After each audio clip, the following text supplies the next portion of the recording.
আগামীকাল চট্টগ্রামে polo ground মাঠে জনসভার মধ্য দিয়ে চট্টগ্রাম বিভাগে নির্বাচনী প্রচার শুরু করবেন বিএনপি চেয়ারম্যান তারেক রহমান। এ উপলক্ষে রাতেই চট্টগ্রাম পৌঁছবেন বিএনপি চেয়ারম্যান। এই মুহূর্তে চট্টগ্রাম শাহ আমানত বিমানবন্দরে আছেন সহকর্মী মনিরুল ইসলাম মিন্টু। আমরা এখন সরাসরি যুক্ত হচ্ছি তার সাথে। মিন্টু, নির্বাচনী প্রচারণার জন্য আজকে বিএনপি চেয়ারম্যান তারেক রহমানের চট্টগ্রাম পৌঁছানোর কথা রয়েছে। আগামীকাল চট্টগ্রামের পোলো গ্রাউন্ডে বিশাল এক জনসভা হবে, অর্থাৎ অফিসিয়ালি বিএনপির চট্টগ্রামের যে নির্বাচনী প্রচারণা সেটি তারেক রহমানের কালকের প্রচারণার মধ্য দিয়ে সেটি শুরু হচ্ছে এবং সেজন্য তিনি আজকে চট্টগ্রাম যাচ্ছেন। তো সর্বশেষ কি পরিস্থিতি আপনার কাছে এই মুহূর্তে আছে সেই পুরো বিষয়টিকে ঘিরে? নেতাকে শুভেচ্ছা জানানোর জন্য এবং আমরা শহরে লক্ষ্য করেছি যে বিভিন্ন জায়গায় ব্যানার, ফেস্টুন, প্লাকার্ড এবং সেই সঙ্গে মাইকিং চলছে তার আগমন উপলক্ষে। বলা হচ্ছে প্রায় 20 বছর পর তারেক রহমান চট্টগ্রামে আসছেন।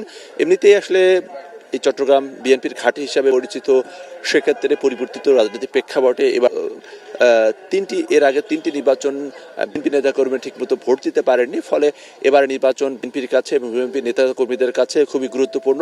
আর তাদের প্রিয় নেতা তারেক রহমান আসছেন আর কিছুক্ষণ পরে এবং তাকে বরণ করে নেওয়ার জন্য বলা যায় যে প্রস্তুতি, সেই প্রস্তুতি এগিয়ে চলেছে। তিনি এই বিমানবন্দর থেকে সরাসরি যাবেন যে হোটেল রেডিসনে, চট্টগ্রামের যে হোটেল রেডিসন আছে সেখানে। এবং আগামীকাল কর্মসূচি সম্পর্কে একটু বলতে চাই। আগামীকালকে সকাল হোটেলে রেডিসনে সঙ্গে একটি মতবিনিময় রয়েছে। সেই পরে তিনি যাবেন পোলো গ্রাউন্ড মাঠে, যে পোলো গ্রাউন্ড মাঠে 2012 সালে তার মা বেগম খালেদা জিয়া সেখানে ঐতিহাসিক যে জনসমাবেশ, মহাসমাবেশ, সেখানে তিনি বক্তব্য দিয়েছেন।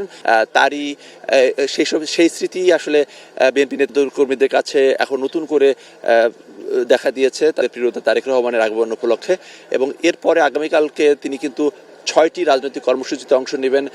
এই পোলো গ্রাউন্ডের মাঠের পর থেকে তিনি যাবেন ফেনী থেকে কুমিল্লার 3টি জায়গা জনসভা দিবেন।